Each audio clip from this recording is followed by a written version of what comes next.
สวัสดีครับผมสวัสดีครับเนาะมื้อนี้กับบ่าวต้นนั่งกับบ่าวยอดอีกคือเก่าทุกคนเพิ่นมาเอาตู้เย็นกันยังบ่ได้เมื่อกับเป็นคลิปที่2นะที่บ่าวยอดออกคลิปบ่าวต้นเนาะมื้อนี้ก็อยากมาถามความคิดความเห็นของบ่าวยอดเนาะว่าคือบ่าวต้นเห็นคอนเทนต์หนึงเนาะมีอินฟลูเอนเซอร์เนาะไปสัมภาษณ์น้องนักเรียนอยู่ในสปป.ลาวว่า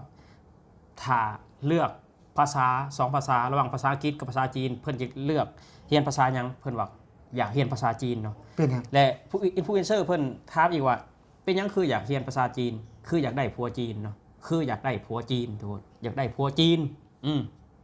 มาต้นใช้เบิ้งทุกคนต้นใช้เบิ้งเนาะภาษาอังกฤษกับภาษาจีนเลือกว่าได้หนึ่งภาษาคือเลือกภาษาจีนเป็นอย่างไหนได้ผัวจีนแล้วนี่หาวเรากงมาสินี่หาวเรากงโบเจียวน้ำพริกภาษาจีนเป็นอย่างอยากได้ผัวอยู่สามเหลี่ยมอยากได้ผัวอยู่สามเหลี่ยมอยากได้ผัวอยู่สามเหลี่ยมเท่าเอจีนนี่เป้าหมายเดียวกันเอาเป้าหมายเดียวกันท้องสุดๆเลยระหว่าง นี่เนาะทุกคนอันนี้ก็คือคอนเทนต์นะคือคอนเทนต์แต่ว่าบาต้นคิดว่าเป็นคอนเทนต์แบบว่าปลุกระดมว่าไงซะปลุกระดมให้คนรุ่นใหม่เอาผัวจีนเนาะเอาผัวจีนคือแบบบาต้นคิดว่าสังคมบ้านเฮามันมาฮอดขันนี่แหละบ่เนาะฮอดขันแบบว่าอยากเรียนภาษาจีนเพื่ออยากเป็นเฒ่าเมียเฒ่าแก่จีนเนาะจีนมันก็มีหลายจีนเลยทุกคนจีนเทาจีนที่ดีก็มีจีนเท่าก็มีเนาะมันหน่อยอ่ะจีนดีอ่ะหน่อยอ่ะว่าง่ายซะคือแบบคือเห็นมีแต่จีนเทาบ่ต้นบ่ได้บ่ต้นบอกเลยว่าบ่แม่นจีนเทานะจีนดำเลยแหละดำเลยบ่ต้นบ่ได้ว่าจีนเทาเนาะบ่ต้นคือว่าจีนดำเลย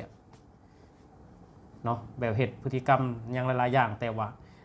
สาวๆน้องๆยังอยากมีผัวจีนยังอยากไปอยู่สามเหลี่ยมทองคำแต่บางคนเนาะก็ไปอยู่ประเทศจีนก็กลับมาบ่ได้ถูกทุบตีทรมานแต่ว่าคนอำนาจของเงินเนาะอำนาจของเงินก็เป็นข่าวลือแบบว่ามาประเทศบ่ได้ถือเขาทุบเขาตีแต่มันสู่อำนาจเงินจีนบ่ได้ทุกคนบ่ต้นบ่ฮู้นะว่าจีนนี่เอาเงินมาใส่กระเดียวดอกเนาะบางคนก็เอ้ยใหญ่ไว้แน่พ่อแม่ก็ลูกเอ้ยใหญ่ไว้แน่ไปเอาผัวจีนให้พ่อแม่รวยแน่พ่อแม่ก็บอกไปนี่เป็นหยังคือพ่อแม่คือบ่หาเอาตั้งแต่ดนน่ะคือบ่หาสางหาซาแต่ดนเป็นหยังคือแบบลูกใหญ่มากคืออยากให้ลูกไปเอาผัวจีนคือบ่ต้นอยากเว้านี่อยากเว้าสะท้อนสังคมลาวเฮาแม่นจะว่าสะท้อนสังคมลาวเฮาคือบ่แม่นแต่เด็กน้อยเด้บ่แม่นแต่นักศึกษานี่เนาะที่แบบว่าอยากได้ผัวจีนว่าซั่นซะพ่อแม่นี่ก็บอกลูกด้วยซ้ำว่าต้องไปแต่งงานกับคนจีนนะแม่จะมีตังค์มาซื้อข้าวหรือว่ามีตังค์มาซื้อรถใหญ่รถหรูคือบ้านต้นมีคนหนึ่งเนาะลูกสาวกับหน้าตาสวยๆนั่นแหละไปเอาผัวจีนเอาผัวจีนแล้วก็ลูกเคยก็ซื้อรถวีโก้ไว้นะคือรถกระบะวีโก้หรือว่ารีโวเนี่ยนะคือบ้านต้นคือห้องรถหรูนะกระบะวีโก้รีโวคือรถหรูคือในหมู่บ้านต้นน่ะมีบ่ฮอด10 คันเนาะหมู่บ้านต้นเป็นหมู่บ้านใหญ่ถ้าผู้ใดแบบมีรถกระบะวีโก้รีโวถือว่ามีเงินนะดูในลูกเขาอ่ะเขามีบุญมากพ่อแม่เขามีบุญมากลูกเขาไปเอาผัวจีนเขาซื้อรถให้พ่อเขาพ่อแม่เขามีเงินเพราะมีผัวจีนเพราะฉะนั้นแล้วมันจริงเหตุให้แบบว่าคนอยู่ในหมู่บ้านน่ะมีความฝันว่าอยากให้ลูกใหญ่ไวๆอ่ะอยากให้ไปเอาผัวจีนอยากรวยอยากรวยคือมี1เคสคือมันต้นเนาะ1เคสแล้วหลังจากที่มีสวยละผู้สาวเนาะคือได้ไปแต่งงานกับคนจีนแม่นเนาะแล้วพอเท่าบัดนี้เนาะก็ได้รถจากลูกเคยจีนแล้วคนก็มาคุยได้บัดนี้เนาะมาคุยกับคนอยู่ในบ้านก็เขาคือมีบุญแท้อ๋อจากที่ปกติเฮาเอาคนลาวด้วยกันเนาะเลยเป็นคนที่บ่มีบุญแบบคนลาวมันคนลาวบ่มีนะเข้าใจบ่แต่ถ้าไปเอาผัวจีนนี่เป็นคนมีบุญบ่ก็มีบุญแล้วแบบพ่อแม่แบบบ่เคยได้รถวีโก้เนี่ยนะจะบ่เคยได้รถวีโก้วีโวกับเรากระบะนี่นะรุ่นปู่รุ่นย่ารุ่นยังก็บ่เคยมีนะ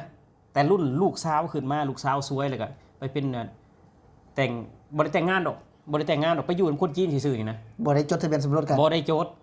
บ่ได้จดทะเบียนสมรสกันเลยได้มีรถนะก็เลยว่า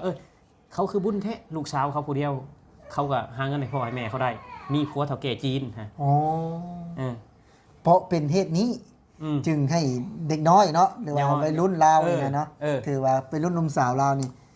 อยากได้ผัวจีนเพิ่นเห็นบ่ในคลิปเมื่อกี้นี่บ่ได้สังเกตนะในคลิปมันไอ้ต้นเปิดเมื่อกี้ท้องโซนๆยิ่งดีเพิ่นว่านะ อยากได้ผัวจีนน่ะเป็นยังคือบ่ต้นแบบสร้างค่านิยมกันแบบนี้บ่หั่นนะถ้าเขาจะได้เงินเป็นยังเขาคือบ่สร้างเขาคือบ่หาโดยตนเองพ่อแม่คือกันเนาะเป็นยังคือแบบว่าอยากให้ลูกโตเป็นสาวเร็วๆอยากให้เอาผัวจีนแล้วบ่ต้นจะถามพ่อแม่คืนว่าซุมเจ้าคือบ่หาไว้ตั้งแต่พวกเจ้ายังมีแฮงอยู่ซุมเจ้ายังหนุ่มยังน้อยอยู่เป็นยังคือมาถิ่มภาระให้ลูกรับผิดชอบให้ลูกไปเอาผัวจีนเพื่อสิให้พ่อแม่สบาย คันในกรณีที่ผัวจีนนะแม่นอยู่ว่าคนดีก็มีแต่มันมีน้อยแม่นว่าคนดีก็มีคือเพิ่นว่านะคนผัวจีนเนี่ยคนดีก็มีได้มีอยู่มันมีน้อย แน่นอนว่ามาเฮ็ดธุรกิจเนี่ยหลายคนว่าโอ้ยเขาบ่มีลูกเนี่ยมาเฮ็ดธุรกิจอย่าลืมนะเนาะอย่างน้อยต้องรุ่นเบาต้นหรือว่าเบายอดนะที่จะออกมาทำธุรกิจได้คือต้องอายุเยอะแล้วเนาะมีตังค์ประมาณนึงแล้วมา เมีย ทำ มันก็มีอยู่บ้าน แมนเพราะฉะนั้นคนทางบ้านเนาะแน่นอนว่าต้องมีเมียเอาคือรุ่นเบาต้นนี่มาทำธุรกิจอยู่ไทยสมมติว่าแน่นอนแล้วเบาต้นก็มีลูกมีเมียอยู่แล้วแต่ว่าเป็นยังคือมาหาตัวสาวดาวย้อนว่านี่แหละพ่อแม่นี่แหละหรือว่านั่นเฮ็ดให้คนลาวคิดแล้วก็เขามาเล่าแล้วก็โง่เอามันก็คิดว่าคนลาวเฮานี่โง่ก็โง่อีหลี ก็คือว่าธุรกิจอีหยังธุรกิจก็แบบว่ามันมาสัมปทานเนาะมันมาเฮ็ดหันเฮ็ดนี่คืออยู่ในบ้านเฮาธุรกิจอีหยังมันบ่ได้รวยมาจากพุ่นบ่ได้รวยมาจากบ้านมันนะคือมันมาขายทรัพย์สมบัติของบ้านเฮาอยู่แหละเพื่อสิเลี้ยงเมียน้อยเอาง่ายซะเพื่อสิเลี้ยงเมียน้อยคือสร้างค่านิยมกันทุกคนคือสร้างค่านิยมกันอยากได้ผัวจีนอยากได้ผัวจีนอยากได้ผัวจีนคือเมียบ่ต้นนี่ก็อยากได้ผัวจีนในเพิ่นว่าคันบ่ยังบ่มีบ่ต้นก็สิเอาผัวจีนเมียบ่ต้นนี่แม่นบ่เฮ้ยว่ามึงว่าสิเอาคันว่าบ่ได้เจ้าก็สิเอาผัวจีนว่ะ โอ้พี่น้องเบาต้นเนาะเกือบร้องไห้พี่น้องน้องมน ว่าสิเอาผัวจีน ไม่ลงเอยกับเบาต้นอยากจะได้ผัวจีนนี่บอยอดสิตัดขึ้นหน้าปกเลยได้ เอาตัดเลย เอา อัน นี่ นี้คือ ยันว่า คือว่าอยู่ได้อันบ่ต้นก็มีหมู่หลายคนนะมีผู้หญิงมีผู้หญิงก็คือมีผัวจีนน่ะคือมีผัวจีนเลยเฮ็ดให้แบบว่าให้เพิ่นดูดี เฮ็ดให้เพิ่นดูดีจากคนที่บ่เคยเสริมสวยก็ได้เสริมสวยจากคนที่บ่ได้กินอาหารหรูๆก็ได้กินอาหารหรูจากคนที่บ่ได้เคยมาเที่ยวประเทศไทยก็มาเที่ยวพัทยาเพราะว่าเฒ่าแก่จีนซัพพอร์ต โอ้โห เฒ่าแก่จีนซัพพอร์ตดีใจ อ้ายเบิ่งแน่ว่ะโอ้ยเพื่อนเฮาผู้นั้นบ่ประตูเมื่อบ้านเพื่อนเฮาผู้นั้นเขามีเงินได้เขามีผัวจีนคือสร้างค่านิยมกันแบบนั้นเข้าใจบ่คือคุยกันเนาะว่าอยากแต่งงานกับคนจีนเขาบ่ได้แต่งงานสำนาเขาบ่ได้แต่งงานเข้าใจบ่เขาบ่ได้แต่งงานคือถ้าหากว่าคือในมุมมองเขาเนาะเนี่ยเนาะแหละความหักมันก็ปิดกั้นบ่ได้ถ้าหากว่าความหักที่จริงใจนะอยู่ด้วยกันแล้วก็แต่งงานเนาะแล้วก็คนจีนนี่มาอยู่ลาวมาเฮ็ดอยู่ลาวมันก็เฮ็ดบ่ได้เนาะแม่นบ่เพราะทีนี้บัดเอาไปนะเอาไปอยู่พุ่นนะอยู่น้ำเขาไปทรมานเนาะถือว่าทำร้ายแม่ยายแม่ว่าของนะพี่แม่สะใภ้เนาะทุบตีกลับมาบ่ได้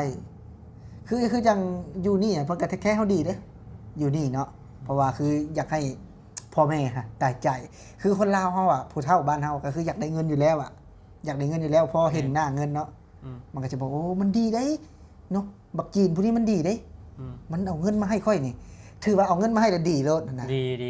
มันเป็นนะคือจันเนาะมันเป็นสังคมบ้านเฮาสังคมมันคือสังคมบ้านนอกอยู่เข้าใจบ่สังคมบ้านนอกอยู่ถ้ามีเงินให้ก็มึงก็เป็นคนดีและก็โดยเฉพาะได้คือคนจีนนี่พี่น้องถ้าอยู่ในตัวอำเภอเนาะบ้านบ่ยอดนี่ก็จะบ่ค่อยมีถ้าในตัวอำเภอเนี่ยเขาจะไม่ค่อยมียุ่งนะเท่าแก่จีนน่ะก็คือมันมีการศึกษาอยู่แล้วไอ้พวกที่อยู่ในนั่นน่ะแต่เขาจะเน้นคือสาวบ้านนอกบัดนี้ในหน้ามีในหน้าอีกเลยมีในหน้าหาอีกในหน้าที่หานี่นะในหน้าที่หาแปลว่าเท่าแก่จีนสมมุติว่าเนาะเขาอยากได้2คนเขายังไม่มีเมียอายุเท่านี้เท่าแก่จีนฮะอันนั้นคือคนขายชาติตัวจริงแหละฮะคนขายชาติเลยนะหมอในหน้านี่เนาะบักขายชาติแหละฮะอันนั้นแหละขายชาติตัวจริงถ้าเขามาทำงานในประเทศไทยเขาบ่ได้ขายชาติได้นี่เขาบ่ได้เอายังบาทเขามาเลยมีแต่เขาเอาวัฒนธรรมดีๆคุณงามความดีๆแบบสังคมดีๆกลับไปบ้านเฮาคือเขาบ่ได้ขายชาติแต่ว่าเอาจีนเอาเฒ่าแก่จีนมาบ้านเฮาเนี่ยมันขายชาติ มันกินไซมาทิมหันอาจีนนั่นมันสกปรกเขาเรื่องจีนมาต้นอย่าขึ้นเสียงหรอกทุกคนไอ้บอกเรื่องจีนก็เวียดนี่อะไรว่าต้นมากแห้งอะไรอ่ะคือถ้าเอาจีนนี่ขึ้นโลดมาต้นจะขึ้นโลดอะไรคือบ่ต้นนี่มุมมองบ่ต้นนี่คือเฮามาทำงานเนี่ยเฮาบ่ได้ขายชาติแน่นอนแล้วบ่ได้ขายชาติแน่นอนและผู้ที่เป็นนายหน้าให้จีนนี่กับเฮานี่ผู้ได้ขายชาติเอาบ่ต้นนะพวกนายหน้าจีนนี่นะนายหน้านั่นแหละพวกขายชาติและพวกนั้นนะเพราะว่าสิเอาจีนเขามาผสมกับลาวเลยได้บาดนี่สิเอาจีนมาผสมกันกับลาวเลยลูกก็สิเป็นครึ่งลาวจีนแล้วบาดนี้ก็นิสัยมันก็ลาวเฮาก็ค่อยไปหนีไปเอาจีนเข้ามาแม่นจีนมันความเป็นลาวของเฮานี่มันก็สิค่อยๆหายไปเข้าใจบ่อันนั้นขายชาติก็คือเฮานี่เฮาบ่ได้ขายชาติคือเฮาบ่ได้แต่งงานกับประเทศใดเนาะคือเฮามาขายแรงเอาเงินเข้าประเทศเอาสังคมดีๆเข้าประเทศบอกคันเนาะแล้วก็คือเฮามานี่ถือว่าเฮาสิแต่งงานกับคนไทยก็อย่าก็บ่ได้ขายชาติเด้สมมุติว่าเนาะแต่นี่นะมันเป็นในหน้านี่นะคือบ่ต้นเข้าใจป่ะเป็นในหน้าแบบว่าจักสิดีบ่ดีบ่ฮู้ล่ะจีนผู้นี้เนี่ยมันก็บ่ได้ฮู้มาก่อนนะมันก็อาจฮู้ฟันโลกโซเชียลหรือว่าเห็นในบริษัทโอ้พวกนี้เขาถามเนี่ยเอาเป็นยังจีนคืออยากได้สาวลาวเอาเจ้าเห็นเขาเห็นเจ้าเป็นคนโง่ถ้าเขาบ่เห็นแบบนั้นเขาเอาคนจีนนะผู้สาวจีนให้งามกว่าผู้สาวลาวเท่าไรเท่านะแม่นแต่เป็นยังเขาคือบ่เอาบ้านเขาเองอ่ะถามแนวแล้วนะมีคลิปนึงไอ้ที่แบบว่าที่สาเหตุมีสาวจีนมีสาวลาวเนี่ยเราไปเอาผัวจีนเนาะเราแค่ทึกผู้ดีนะเราก็บ่เว้ายอมรับแต่ว่าเราก็บ่ได้มักนะในสิ่งที่คนลาวเฮ็ดว่ามีนายหน้าที่แบบว่าไปหาแต่งงานกับผัวจีนทั้งที่เราก็มีผัวจีนนะแต่ว่าคนดีมีแล้วก็เพิ่นก็มีแต่ว่าการที่หานายหน้าเนาะแล้วเป็นยังคนจีนเพิ่นคือมาเลือกเอาสาวลาวนั่นแหละอย่างว่าค่าดองทึ่งก็จะบอกคือจังแต่งสาวลาวนี่นะ100 ล้านเนาะบัดถ้าเขาไปแต่งคนจีนนี่เขาจะได้แบบว่าสมมุติว่าคนลาวนี่ได้5คนจีนได้ผู้หนึ่งก็คือเรื่องค่าดองก็แพงนะอยู่จีนคือค่าสินสอดอ่ะคันบ้านเฮาก็ได้ถือว่าแต่งแพงแล้วก็คนลาวเฮานี่ก็อาจจะคือบ่ต้นเว้ากันแหละอาจจะหลอกง่ายตัวง่ายแม่นพอแม่เอาเงินให้อะไรสมมุติว่าซื้อรถ Vivo ให้รถ Vivo ก็ราคา300,000 บาทก็ว่าลูกเคยจีนดีดีคักคือหวังว่าแล้ว300,000 บาทพอดีเพิ่นเงินบ้านเขาเขาจะบอกเงินบ้านเขาก็หาง่ายอยู่แล้วเด้เขาเป็นคันว่าเราก็เป็นในนามบริษัทเอาคือจังเท่าแก่เฮาบอกเอาหรือว่าก็เพิ่นมีกิจการของเพิ่นอยู่แล้วเนาะมันบ่ได้แพงเด้300,000นี่เนาะบ่ได้แพงเด้สมมุติว่าคนมีเงินเขานะแต่สำหรับคนลาวถ้าเอาผัวคนลาวก็จะบ่มีเงินแต่งเด้คนลาวมาทำงานไทยบ่เนาะถ้าหากบ่เก็บอีหลีก็บ่ได้เด้คำบ่หลายปีนะแต่นี่มาเด้ซะมาแล้วก็พร้อมท้องนี่สำหรับบางยอดนี่สนับสนุนบ่คนลาวเอาผัวจีนก็บ่สนับสนุนแหละก็แนวมันเฮาเห็นหลายๆอย่างนะที่แบบว่ามาอยู่นะมาอยู่บ้านเฮาเนาะเอาเมียไปมันอาจจะถือก็แบบว่าตบตีนะว่าซั่นจ้ะแล้วก็มาบ่ได้นะแต่ถ้าหากว่ามาด้วยความจริงใจบ่เนาะมีเอกสารครบถ้วนว่าซั่นซะความฮักอ่ะบ่ยักก็บ่ได้ปิดกั้นนะสำหรับมุมมองบ่ยักบ่ได้ปิดกั้นนะว่าเจ้านี่โสดมาบ่แบบว่าสมมุติว่ามาอยู่กันแล้วก็จดทะเบียนสมรสถูกต้องตามกฎหมายแล้วมาอยู่ลาวนี่นะถามชาวลาวอีกได้ว่าเจ้าอยากได้ผัวจีนเจ้าฮักเขาแท้ๆบ่กระทำเฒ่าแก่จีนอีกว่าเฒ่าแก่จีนฮักชาวลาวแท้ๆบ่เรื่องความฮักบ่ต้นบ่ได้ห้ามถ้าฮักกันด้วยความจริงใจเนาะถ้าว่าฮักกันด้วยผลประโยชน์นี่มันก็บ่คักแน่นอนว่าถ้าฮักว่าฮักด้วยกันผลประโยชน์เนาะสักวันภายใดภายหนึ่งก็อยู่ร่วมกันบ่ได้เขาคือสาวลาวเนาะชาวจีนฮักด้วยความงามเอาเพราะว่าแน่นอนแล้วเขาก็ต้องเลือกคนงามเนาะแม่นบ่อีกสัก5 ปี6 ปีแน่นอนแล้วเจ้าก็จะบ่งามในสายตาเขาเด้เจ้าก็จะบดประโยชน์คือสังคมลาวเฮาทุกมื้อนี่นะกินของไทยใส่ของไทยแต่เอาผัวจีนจีนมันหลายเนี่ยเอาเงินจากเฒ่าแก่จีนมาเนาะเฒ่าแก่จีนมาอยู่นำกินนำอยู่นำนอนนำมาซื้อของไทยเอาเงินมาให้ชาวลาวนั่นเอาเงินมาหลายๆมาซื้อสินค้าไทยบาทนั่นได้อย่างวะมักอยู่หมักเบาจีนหมักเงินเขาแต่ในทางปฏิบัติแล้วในทางแบบไส้หรือว่ากินแล้วเพราะว่าแต่เครื่องซ้ำอ้างเพราะว่าแต่ยังหลายๆอย่างไส้ของไทยนะด้วยเงินจีน โดยเงินจีน เงินเท่าแก่จีนเด้เท่าแก่จีนบ่มีเงินเขาสิเอาสาวลาวอ่ะมันเอาได้ มันก็เอาคนลาวไปเลยเนาะ ถ้าเท่าแก่จีนบ่มีเงินมันบ่เอาอ่ะ อืม คือเห็นสาวคนหนึงลงใน TikTok เนาะมีแต่เงินบาทมีแต่เงินบาทเป็นเหตุงานอยู่3เหรียญทองคำมีแต่เงินบาทไปตอบแชท3เหรียญทองคำบางต้นก็บ่ฮู้นะว่าตอบแชทมันคือแชทอีหยังมันคือแชทไลน์กระเดียกระโดดแท้ มันคือหลายใช่เนาะ มันคือไลน์แท้แชทอ่ะทำงานง่ายๆทำงานง่ายๆมาอยู่3เหลี่ยมทองคำงานไม่ได้หนักงานไม่ได้อะไรคอยรับลูกค้าเวลาลูกค้าทักมาเราก็ค่อยตอบแชทเซ็ตอีหยังมากระเดียกระโดดเงินเดือนแพงพี่ฮะ ว่าเพลงแต่เดี๋ยวนี้ เงินเดือนแพงกระเดียกระโดดโอเคเนาะว่าต้นงงไหนว่าต้นงงหลายปีมาตอบแชทอยู่3เหลี่ยมทองคำบางคนกับบ่ฮู้ว่ามาตอบแชทมันคืออีหยังเห็นเงินไลน์อยากไปที่จริงมันคือแก่ง call center อะไรแก่ง call center แน่แล้วก็